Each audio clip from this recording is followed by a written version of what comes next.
Oui, mais bon, oui, c'est deux matchs, des matchs avec, c'est toujours pareil, hein. Quand il y a des scores assez larges, il y a toujours aussi des explications. Je pense juste l'année dernière, il y a quand même une expulsion assez tôt dans le match qui a handicapé Guingamp. Je pense que le contexte aujourd'hui est quand même différent. On a une équipe qui est en tête du championnat, qui a marqué 10 buts, qui a la meilleure attaque, qui a le meilleur goal average, plus 5. Deux attaquants à 3 buts. Voilà, Sissoko, je crois, leur latéral droit qui doit être à 4 passes D déjà.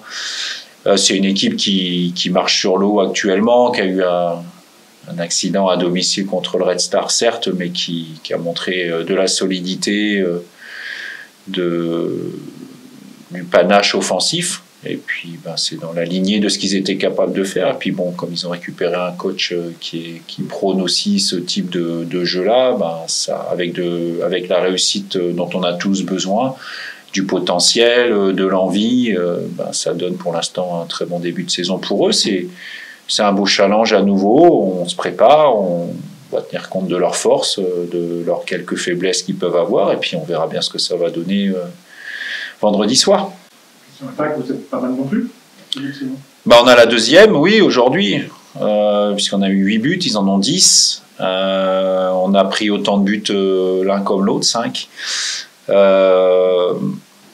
Oui, c'est bien. Maintenant, on est toujours à s'interroger comment ça va être la prochaine fois. Et j'espère qu'on sera dans la lignée de ce qu'on a pu faire jusque-là sur nos prestations à l'extérieur. En tout cas, une chose est sûre, c'est qu'il y aura besoin, au-delà du panache offensif qu'on semble avoir en ce moment, je pense qu'il faudra d'abord être bon défensivement à Guingamp si on veut espérer quelque chose. Très tôt dans la saison, mais d'avoir une marge de 6 points déjà sur la zone, est-ce que c'est juste au moins agréable? C'est agréable. Encore une fois, je préfère avoir 7 points que d'en avoir 0, 1 ou 3. Voilà. On est quand même bien placé pour savoir depuis 2 ans, pour à la fois avoir eu plus 9 et moins 7 l'année d'après, plus tard dans la saison, pour savoir que ça ne veut pas forcément dire quelque chose. Il faut mener sa barque, faut avancer dans ce championnat. On fait un bon début de saison comptablement pour le moment. À nous de poursuivre, surtout de rester dans l'humilité dont toutes les équipes ont besoin pour pouvoir poursuivre, et puis aussi s'appuyer sur nos forces pour chercher à continuer à faire tourner le compteur point. Est-ce que tu sens que justement, toute l'attaque qui était assez de premières années où les débuts de saison étaient un peu plus compliqués encore que l'année dernière, ça va, mais est-ce que l'atmosphère au niveau des joueurs, je parle, est-ce que tu les sens plus libérés, plus confiants, ça se ressent pour un bon début de championnat? Oui, forcément. Alors on est toujours attentif, parce qu'on a toujours peur, parfois trop, que les joueurs s'emballent un petit peu, parfois l'environnement aussi. Maintenant, j'ai la chance d'avoir un groupe quand même depuis 2 ans qui, à la fois dans les moments entre guillemets d'euphorie ou dans les moments compliqués, ne panique pas ou s'enflamme pas. Donc ça, c'est précieux. Il y a des joueurs cadres ici, notamment les 2 plus anciens comme Ahmed et Vincent, qui sont là et qui sont très attentifs à ça. Donc voilà. Après, encore une fois, on est tellement à la recherche de confiance quand ça va pas, quand on est coach, que faut pas non plus qu'on soit trop exigeant sur une confiance qui peut s'afficher quand elle est là. Voilà, c'est toujours savoir où on place le curseur entre la confiance, l'humilité et la confiance. Profiter de cet engouement en gardant les pieds sur terre, c'est ça qui est... C'est indispensable. Encore une fois, aujourd'hui, je le dis, de marge, on n'en a pas. On est dans un championnat très ouvert. C'est aussi notre chance, mais ce sera aussi notre faiblesse, comme beaucoup d'équipes, mis à part 2-3 qui, pour des raisons évidentes, sont largement au-dessus avec d'autres ambitions. Maintenant, voilà, il faut aussi profiter du fait que ce soit un championnat très très ouvert pour saisir sa chance. C'est surtout ça. Est-ce que sur début de saison, tu verras finalement plus clair dans la 10 jours, une semaine, sur cette semaine à 3 matchs, mine de rien, on sera quasi au quart du championnat. Est-ce que cette semaine, par rapport à ça, te permettra d'en savoir, de donner plus de réponses? Oui, on aura des enseignements, justement parce on sera quand même à la septième journée, on aura fait 7. Bon, forcément, il n'y a que 34 matchs cette saison. Il faut penser qu'il y a quand même 4 matchs de moins par rapport à la saison passée. Donc, c'est en ça aussi que de prendre des points dès le début, c'est bien parce que, entre guillemets, des mauvaises passes, ce sera plus difficile à rattraper. Ce serait plus difficile à rattraper cette saison avec 34 matchs quand vous en avez 38. Est-ce que sur cet enchaînement, tu dois faire un turnover plus progressif ou plutôt sur un match en particulier de la série? Le mot d'ordre avec le staff et le staff médical, ça a été on prépare Guingamp. Point. Voilà, je prépare Guingamp. C'est-à-dire que je fais comme s'il n'y avait que ce match-là. Une fois que le match de Guingamp sera terminé, on fera un point, un état des lieux, des forces en présence et on préparera 3 et ainsi de suite. Pas de plan non. Prévu sur cette non. Non, parce que quelque part, même quand on fait un plan, il ne faut pas oublier que le deuxième match, il dépend quand même tellement du résultat du premier. Et parfois, vous mettez des joueurs, entre guillemets, un peu en prévision du deuxième match et vous passez complètement au travers du premier match.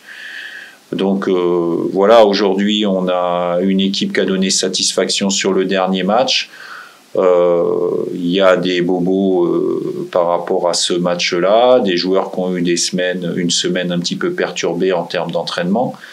On fait tout pour qu'ils soient aptes ce vendredi sans se dire qu'il y a 3 matchs dans la semaine. De toute manière, les joueurs sont prévenus depuis le début qu'il faut être prêt à n'importe quel moment et c'est aussi l'opportunité à un moment donné d'avoir des joueurs et c'est pour ça aussi qu'on a fait le match de préparation contre Sion sur la trêve internationale avec des temps de jeu plus importants sur des joueurs qui en manquaient pour que justement ils soient prêts à relever le défi si jamais on a besoin d'eux sur le match 2 ou sur le match 3.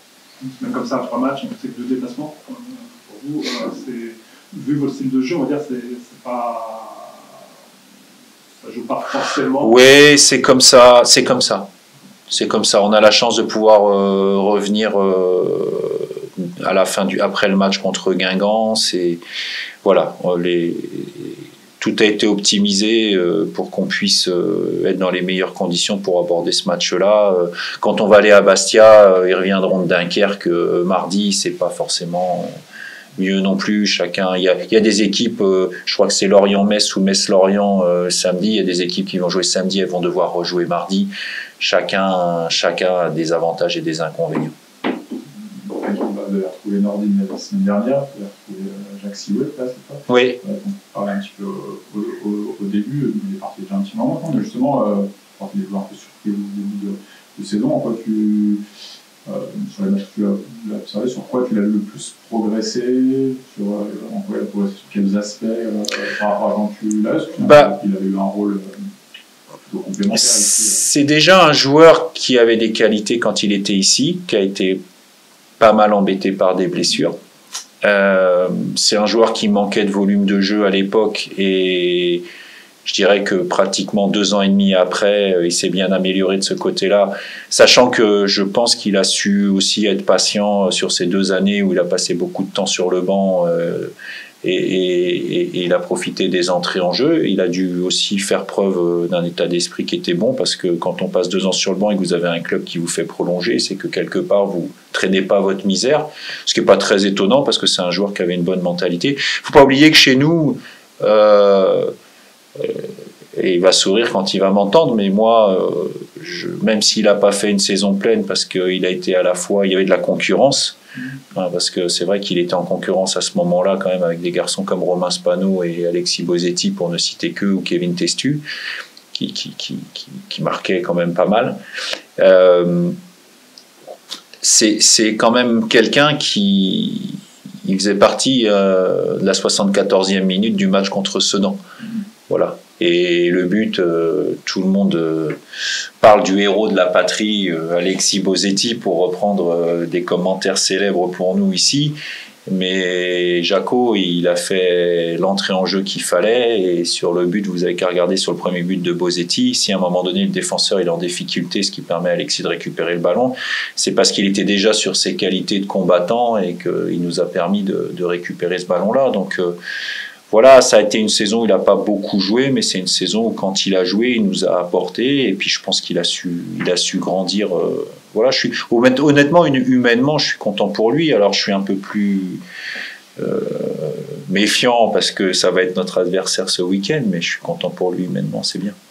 Et c'est vrai que son doublé d'attaquant, c'est Enya qui a eu la particularité d'avoir mis déjà 3 buts oui. Mais tous de l'extérieur de la surface. Oui. Est-ce que ça, c'est quelque chose qui t'alerte en tant que coach ou qui te fait alerter tes défenseurs Je dis parfois en plaisantant, même si on fait beaucoup de choses au hasard, comme vous le savez, on regarde quand même les matchs, on se prépare, on a une idée quand même à minima de ce que peuvent être les forces et les faiblesses de l'adversaire. Donc c'est évidemment quelque chose qui ne nous avait pas échappé. Je ne vais pas tout vous dévoiler aujourd'hui, mais c'est vrai que c'est quelque chose c'est une caractéristique en tout cas, qui quand on marque des buts de cette distance-là de manière aussi précise et aussi spectaculaire, c'est pas dû au hasard, c'est dû quand même à une certaine forme de talent. Donc on doit en tenir compte évidemment.